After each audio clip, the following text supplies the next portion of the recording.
Sorry about that. We're back on part 2. Welcome back, everybody.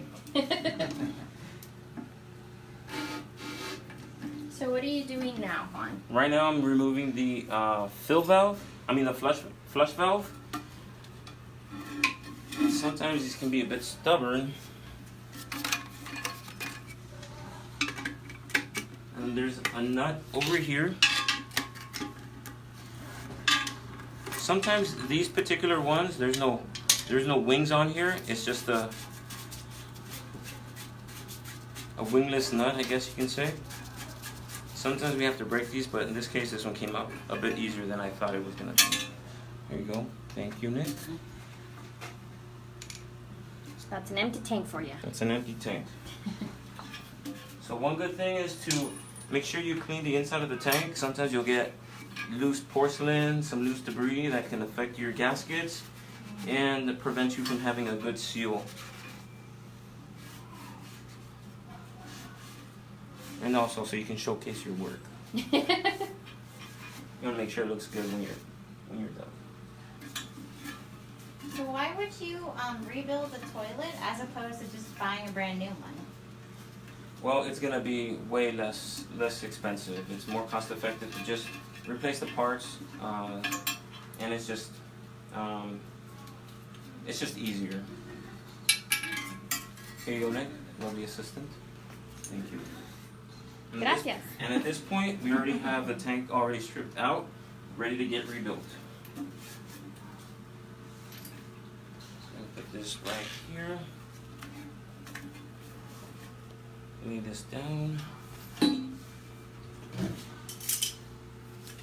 And I like to start with my fill valve, and my flush valve, sorry.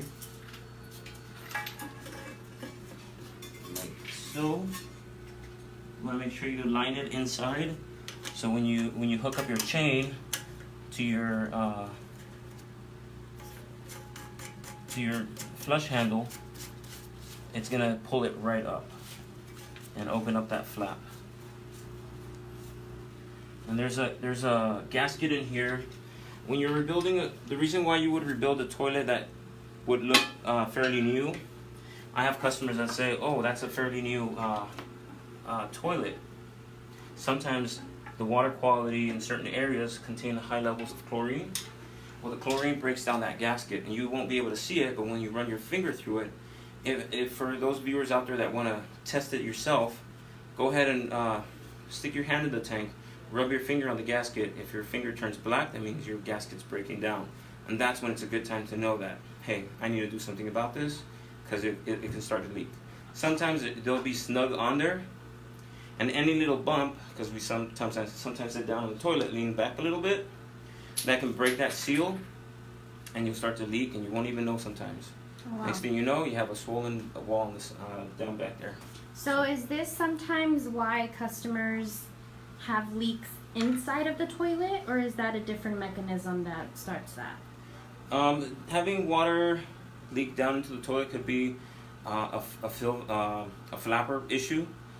Since the flappers are also like a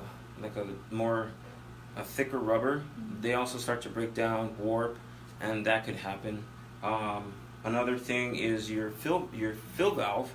This is your fill valve. It actually fills up your tank. One thing to notice, to pay attention to, is if your tank is filling up from the top here, then this part already is already failing. There's gaskets in here that start to fail. You always want to make sure your water is filling from here. I don't know if you can see these little slots down here. That's where your water fills up from, not the top. And this is just the bowl fill here, which attaches to this hose. And then this actually secures itself to the fill valve overflow. And this is the overflow here. So a lot of times people are like, "Oh, how is my toilet bowl filling after it flushes?" Water gets pushed down through here, and I'll demonstrate that once I put it together. So I kind of put this already together for you guys. So all Alright, now I'm going to put the bolts on there. Using the Cassie. And this particular toilet has 3 bolts. So we don't put washers in here because the washers are steel. This is brass here. Brass doesn't rust. It just oxidizes slightly. So you'll notice some green here. You don't really want to put steel washers in the water. These are not stainless steel, so they will rust. So some people like to put them in here. I don't recommend it. This bolt already has a big head which will sandwich that gasket down. Washer there.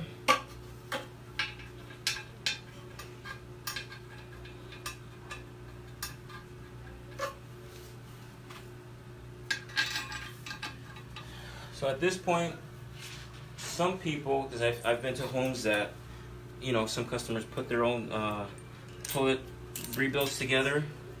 They don't put the nuts on here. They supply them for a reason. Use them. So this secures the bolt down to the tank. And this is another way your toilets leak too, because you skip this step.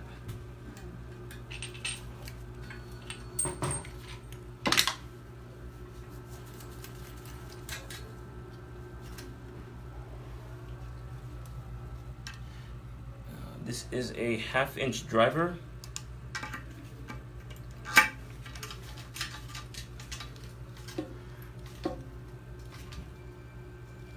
And that rubber gasket inside, which will eventually fail, is gonna create that seal.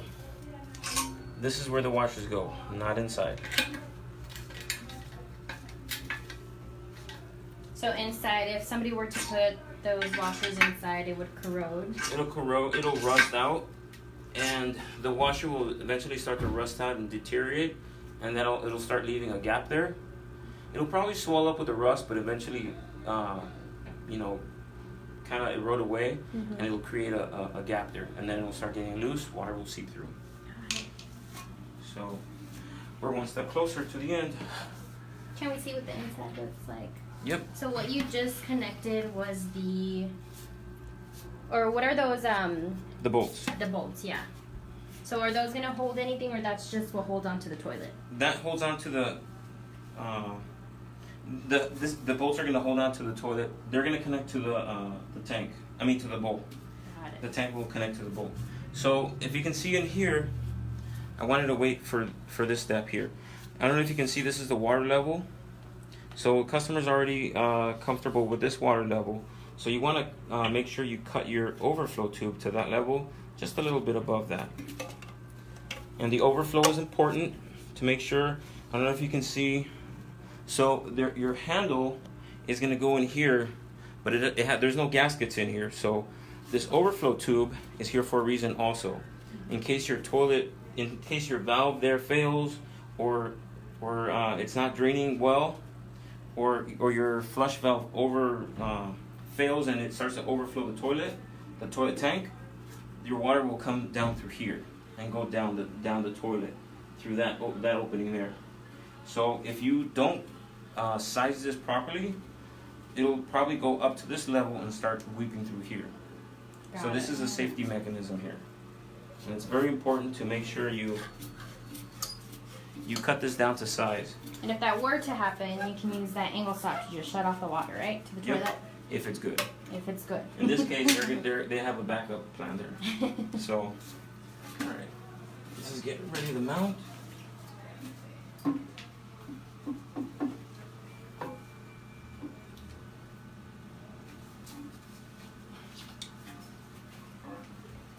Don't forget your gasket. And this is not wax. I've been to homes that have wax in here. Wax is only for the bottom of the toilet. A lot of the rebuild kits include this gasket. This is where this goes. It doesn't go like this. It goes like that. And that could cause Easy peasy. leaks.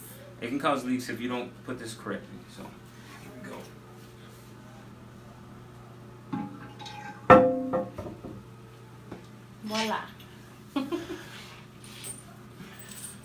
and then your anchoring hardware.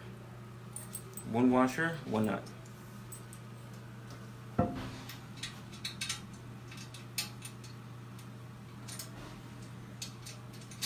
How many toilet rebuilds do you think you've done? Hundreds.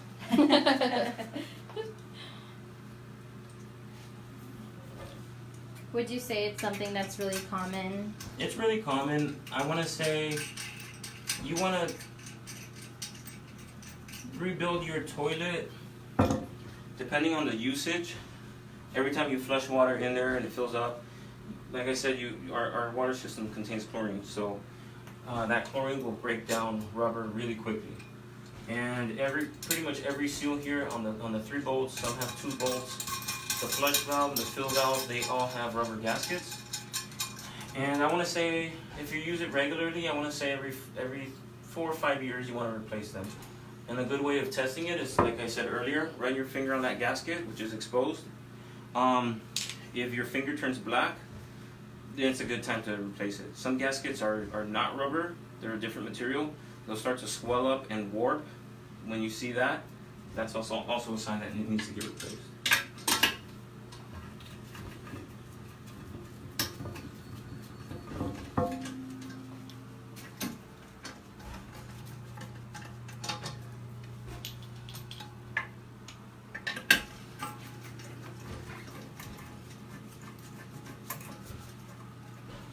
Do you like toilet rebuilds? Absolutely.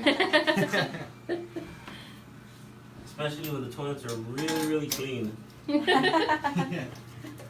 are the best ones. And there are some toilet manufacturers that that don't have special grooves where the whole tank sits. So your gauges would be that nut. There's two different nuts on there. There's a thinner one and a thicker one. The thinner one is the one you wanna put to secure the bolts to the tank, and then the thicker one to the bowl itself. Nice. So right now that's just what you're doing is tightening up the bottom bolts. Yeah.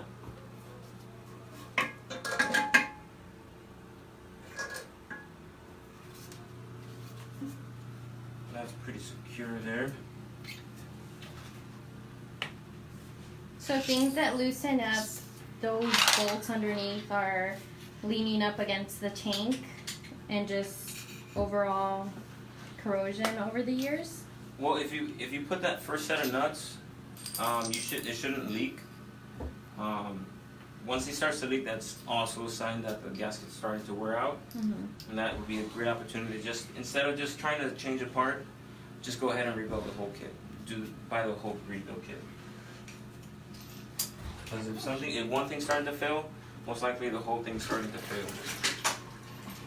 And I'm pretty sure you just want to go through this, once, and then not have to come back to it every so often. Right. That could get pretty expensive, I would assume. Well, you have to make time for it as well. Yeah. Time is money. Time's the only thing we don't get back. Very true. Alright, so this is the fill valve. Words of the wise plumber. Comes with a nut. I've already installed the gasket.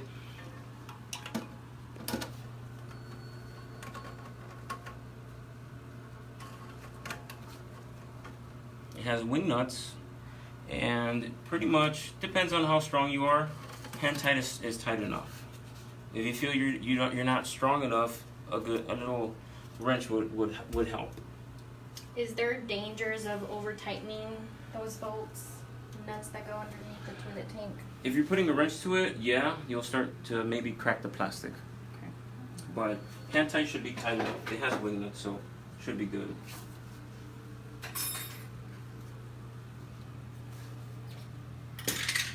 So that's in. Remember that tube I was telling you about? This actually fills your bowl. So after you flush, the water comes out from the bottom of the valve, fills the tank. Well, this tube here is what you actually see starting to fill up your bowl after you flush. Awesome. So it's looking like it's coming together. Now, is there a few steps left? Is this the... This is the handle, which threads on backwards.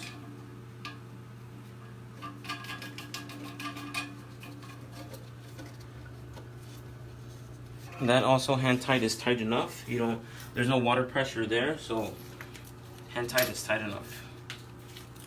And since we replaced the angle stop, we're also replacing the toilet supply line. And this one as well, hand tight is tight enough. Has a rubber gasket there. It's good.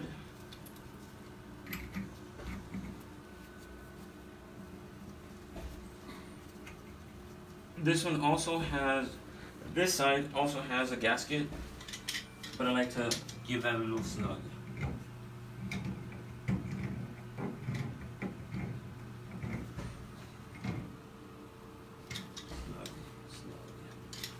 Okay.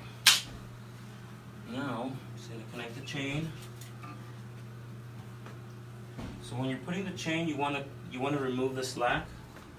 So you want to kind of gauge it. You can always hook this hook. Is to kind of hook the chain wherever it's gonna sit, and then just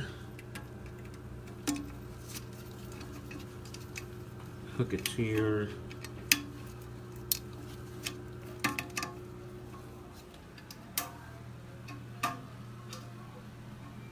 Want to get in there and show our Instagram peeps?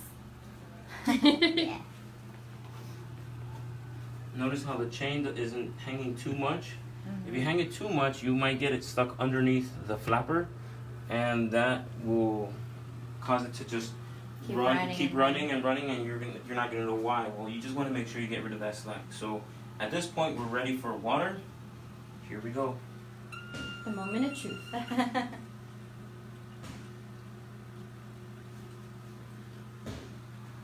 Actually, I'm gonna have my lovely assistant go turn on the water. We actually shut it off so we can.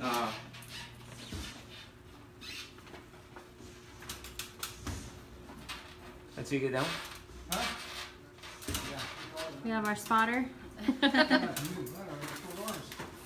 ladder's too far away. Right there.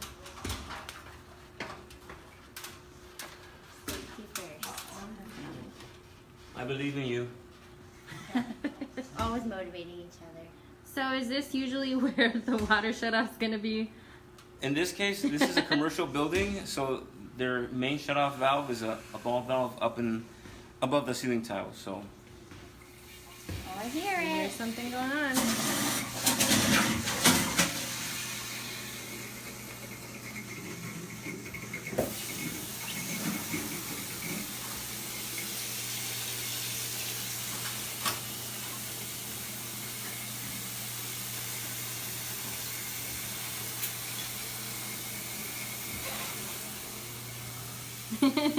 All good.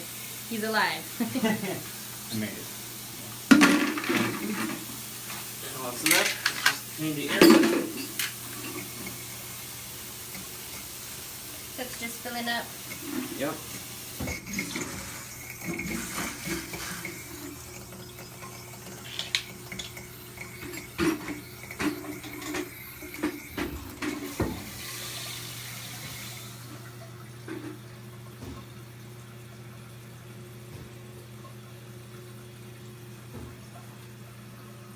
So would you say the last step was just that handle?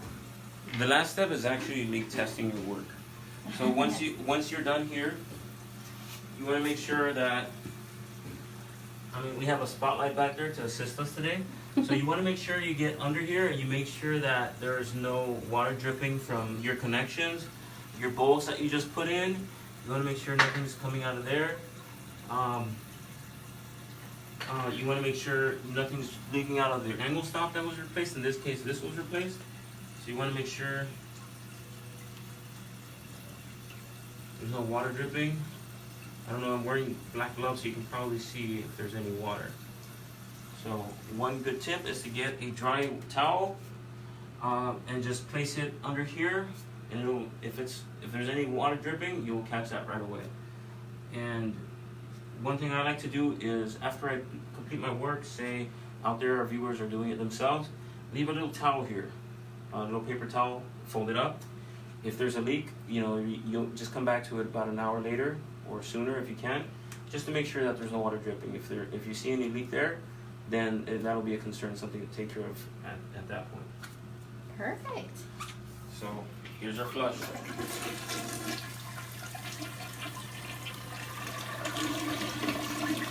Beautiful. Flush like a champ. Thank you so much, Juan. You're I welcome. think everybody, is excited to see the process that many homeowners struggle with. I mean, toilet problems are a pretty common plumbing issue for everybody.